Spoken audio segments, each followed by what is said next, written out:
Hi everyone, today I'll be reviewing the New Zealand slasher flick The Ugly from 1997 for you all. Sorry if you hear screaming in the background, my nephews have just came home from school and are causing my parents misery, so just ignore them. So the film starts out with a respected psychologist who travels to a New Zealand mental hospital to evaluate a serial killer who's severely debilitated mental condition has so far prevented him from standing trial. Her clinical efforts to reach him soon take a darker turn as she finds herself confronting the homicidal presence that has colonized his psyche, also called the Entity and also known as The Ugly. I first saw The Ugly on VHS not long after its original release. At 14 years old, I lacked both the life experience and the critical tools to engage with this film properly, and I rejected the film almost outright. I didn't really like it. The recent arrival of an uncut Blu-ray edition prompted me to return to the film, and the second encounter proved considerably more rewarding for me. What once felt merely unpleasant now registers as a flawed but distinctive piece of art house horror, one that rewards closer attention to detail, even while its shortcomings remain impossible to ignore. The New Zealand landscape and institutional architecture are photographed with a cold, isolating clarity that amplifies the sense of psychological confinement. Within this austere frame, the two central performances stand out. Both leads are allowed genuine development rather than the shortened, sorry, I'll say the shorthand characterization common in this sort of movie. The psychologist's gradual immersion into the killer's mind is charted with credible tension.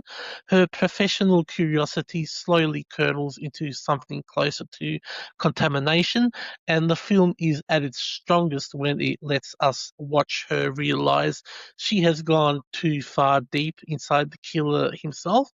And the killer himself is presented as a tragic figure whose childhood is rendered in sequences of genuine, almost unbearable bleakness.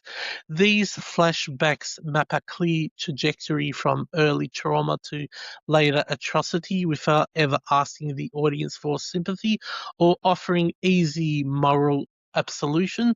The result is a portrait of damaged humanity that feels more rigorous than exploitative. Certain secondary characters are sketched with enough care to feel like real people, and also I'll say orbiting the central conflict as well. Others, however, actively undermine the film's carefully established tone. The two psychiatric wardens and the hospital superintendent in particular operate in a register of broad, almost slapstick comedy that sits in jarring opposition to the surrounding darkness. Their presence feels less like deliberate contrast than tonal misjudgment. They pull focus, dilute atmosphere, and never justify the screen time they occupy. I didn't like how black fluid was meant to imitate blood in this film. That was just strange and ridiculous, in my opinion. In a film that otherwise strives for grounded psychological horror, that effect is distinctively stylized and undercuts the very brutality the narrative seeks to confront. The ending remains the most persistent source of frustration for me also. What should serve as a culmination of the psychologist's dangerous empathy instead collapses into confusion. Motivations blur, cause and effect become murky, and the final images leaves an impression of incompleteness rather than, I would say, deliberate ambiguity.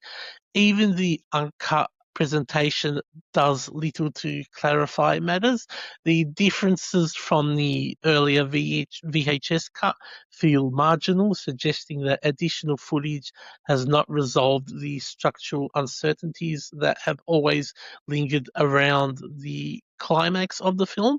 It just didn't make sense for me. I know the the ending was supposed to be left to people's interpretation, but I mean, it just didn't make sense for me. And also, viewed again with greater distance and critical awareness, The Ugly reveals itself as a work of real ambition, constrained by uneven execution. Its willingness to dwell in genuine psychological darkness, its refusal to sentimentalize its central monster, and its attention to character over cheap sensation remain admirable. The film's brutality is not decorative, it serves as a larger examination of how violence takes root and how the attempt to understand it can itself become a form of contamination in oneself. Yet the tonal lapses, the intrusive comic relief, and the artificial visual choices, and the unresolved final present the film from achieving the coherence its strongest passages promise. So this film is a solid, if imperfect, rediscovery for me, one that benefits from maturity on the part of the viewer and that still carries a distinctive, unsettling charge. For those willing to meet its dark impulses halfway, The Ugly offers more than its early reputation suggests. It simply never quite becomes the fully realized work its best moments suggest. It could have been, but another thing I liked about this movie is how I like the message behind the movie, how that not all serial killers are born. A lot of them come from trauma and it manifests when they get older. And I really liked how this movie showed that part of someone's upbringing. That was really well done. And as far as New Zealand horror movie goes, I don't know of many New Zealand horror movies. I haven't seen many. The only ones I know about is the Peter Jackson horror movies, but I'm intrigued in finding more New Zealand horror movies, and I'll actually search for more New Zealand horror movies and also review them on a channel for you all. Okay, so thank you for watching this video, and stay tuned for more videos in the near future as I'll be reviewing more horror movies, more rarer movie titles, and also non-horror movies as well. So until next time, peace.